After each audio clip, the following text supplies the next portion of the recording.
What's up, everyone? So I figure it's probably about time that I address these two trucks everyone's been seeing in the background of all my videos recently. Gotten quite a few comments asking about them or just comments about them.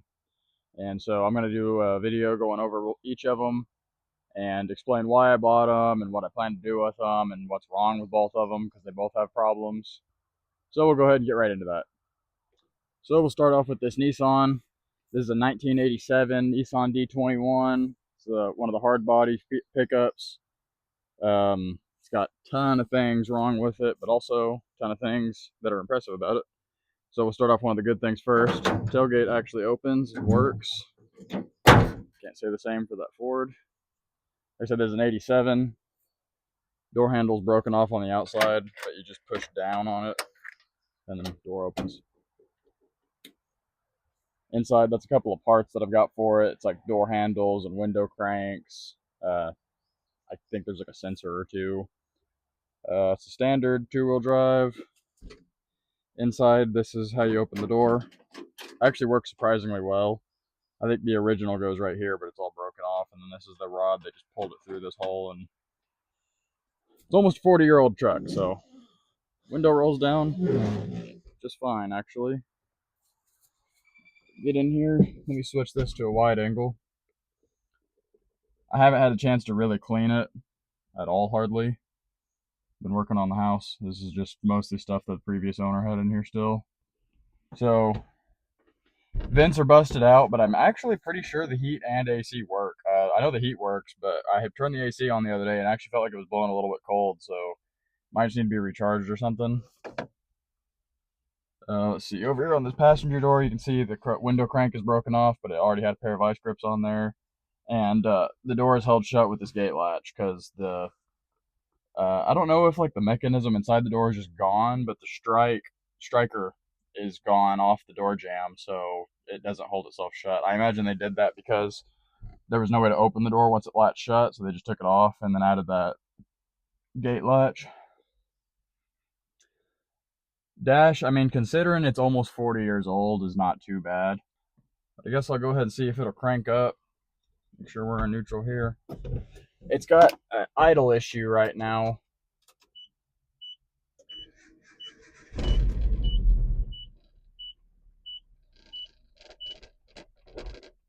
don't know how well you can hear that, but it only runs. If you don't give it gas, it only runs for just a second. Let me turn my mic off and just use my phone's camera so I'll make sure you guys can hear this.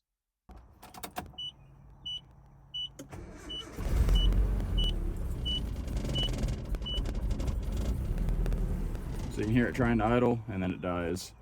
So I'll show you. I can keep it running by giving it gas.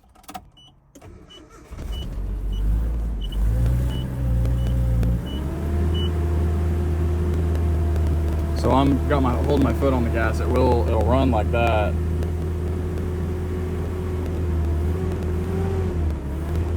And it runs pretty good. It just doesn't want to idle.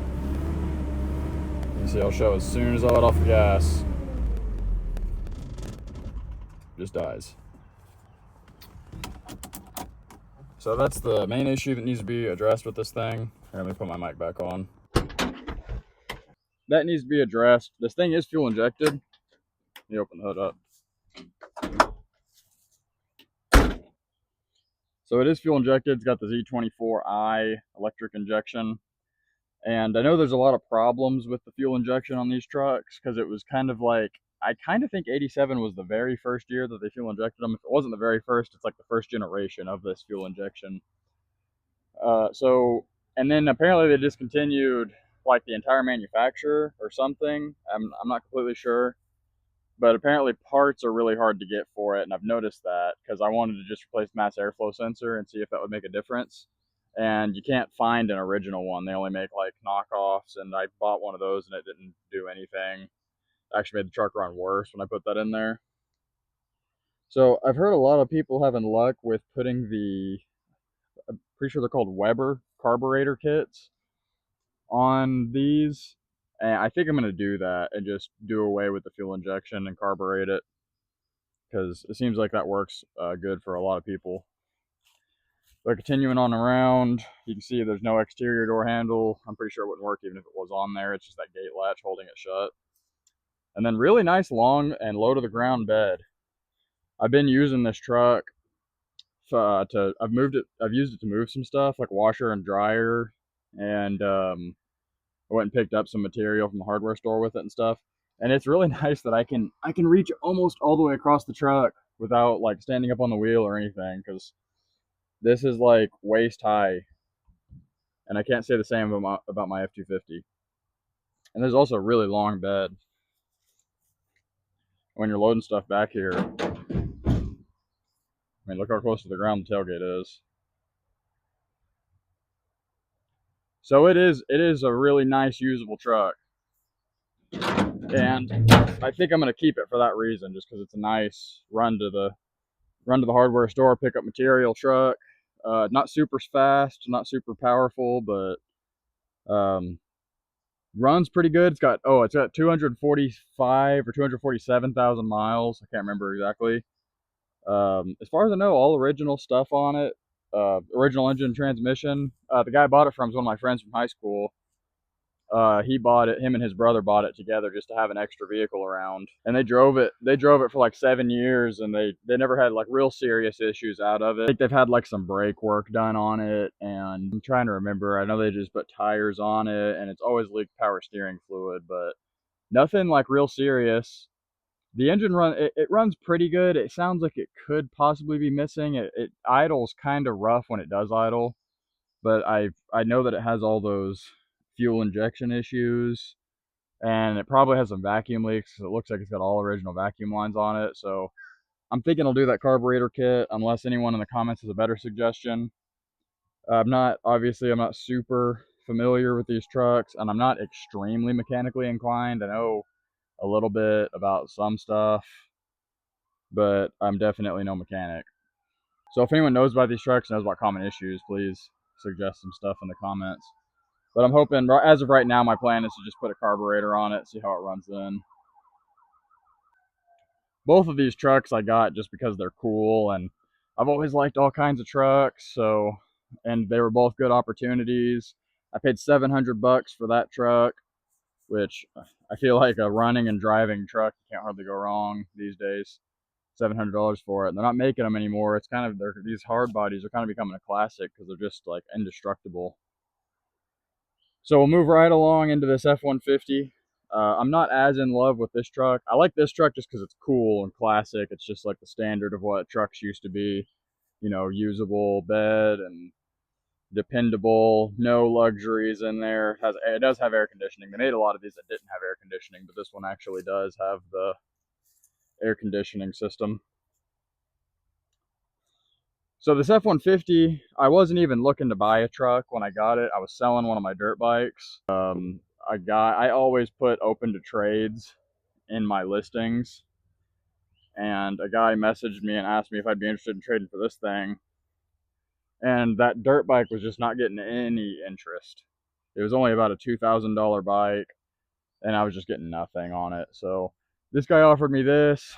I've always liked this older body style of F-150, and all of the Ford generation trucks. I would love to have a truck like this with a 7.3 Power Stroke. But it is a running and driving four-wheel drive. It's the 5.8 liter V8.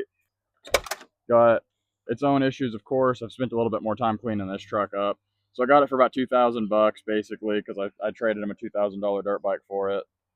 And four-wheel drive works. I put it in low range. Low range works. It's got manual locking hubs, and they turn easy.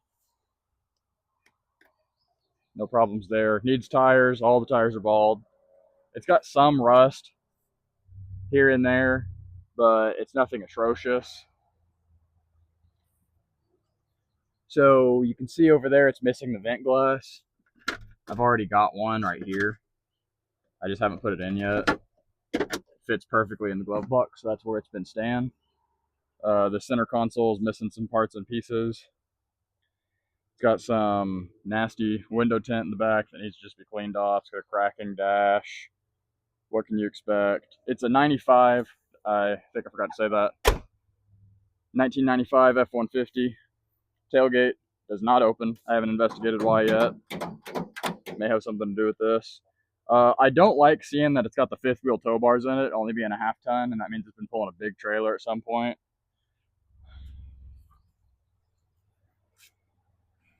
Got the dual gas tanks. The guy told me don't use the rear tank. He said it's stopped up, has trash in it. He said clean it out before you use it.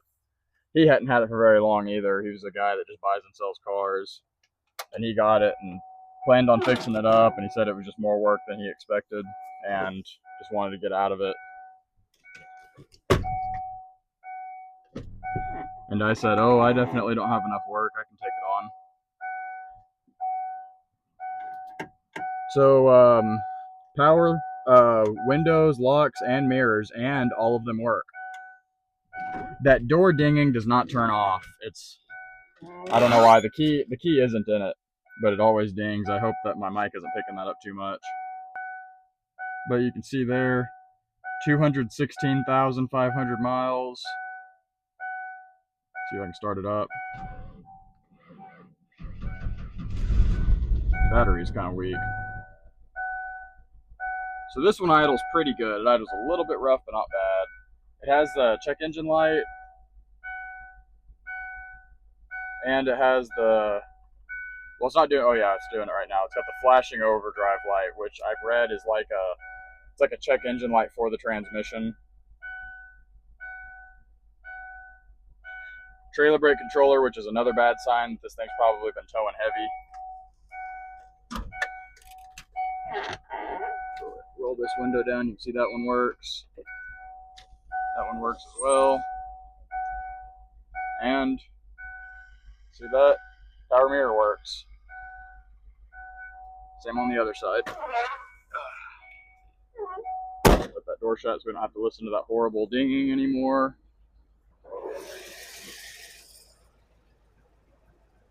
Here's underneath the hood.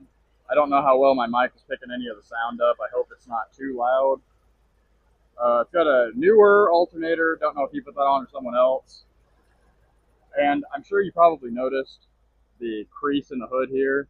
That was due to the classic issue of these things were all seized up. I went ahead and replaced those. The hood was so bent here, I had to shim this straight because it was hitting this truck right here. So the 5.8 liter, it's running a little bit rough.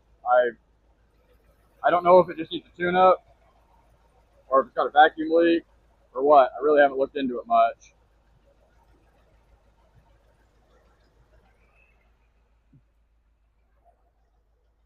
And you can see it has a little bit of like it smokes a little bit out of the exhaust. Camera's not picking it up that much, but when you're driving, it leaves like a black spot on the ground anytime. It has an axle dump exhaust, and when you hit the gas, it kind of blows some black smoke out onto the ground. So haven't investigated that. I really haven't looked into this truck much. My idea when I got it was I was thinking maybe I could make it dependable and use it as my camping vehicle. But with how much work, with how much stuff I've got going on, I'm thinking I'm just going to list it and just get rid of it. Because I don't have the time right now, and I don't want it to sit here and just rot and then eventually, quit running and have problems. Right now it runs and drives, four-wheel drive works, and I think it just needs some work here and there to make it dependable. But I don't need it. I've got 2 trucks already. I've got a whole house I'm working on, and I've got that lawnmower I'm working on because I bought a trash riding lawnmower that needs a bunch of work.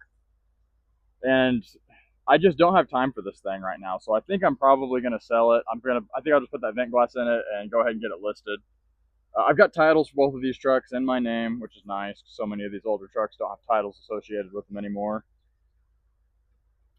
But it's a cool truck. I think it's the wrong time for me.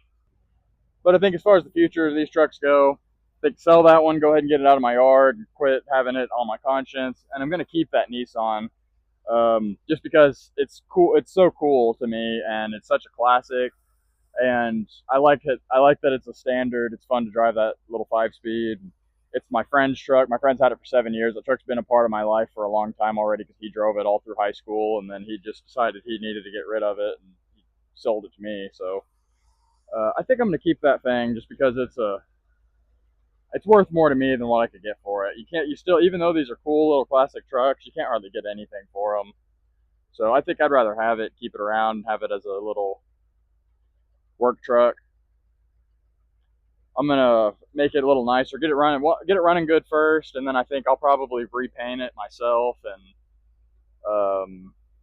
see if I can get this passenger door fixed and the driver door, and then I may bedline it or something. I'm kind of thinking about putting a little ladder rack on it. Have a spot where you can throw long material up there. But it's just I keep saying it, but it's just a cool little truck.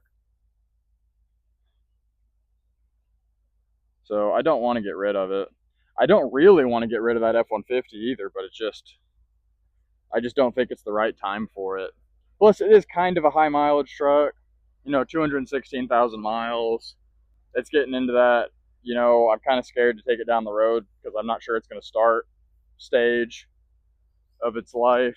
If I was a little bit more mechanically inclined and I could keep it in really good mechanical condition, I'm sure it would be great. Funny, right now it sounds to me like it's idling really nice and smooth. I don't know. I just don't think it's for me.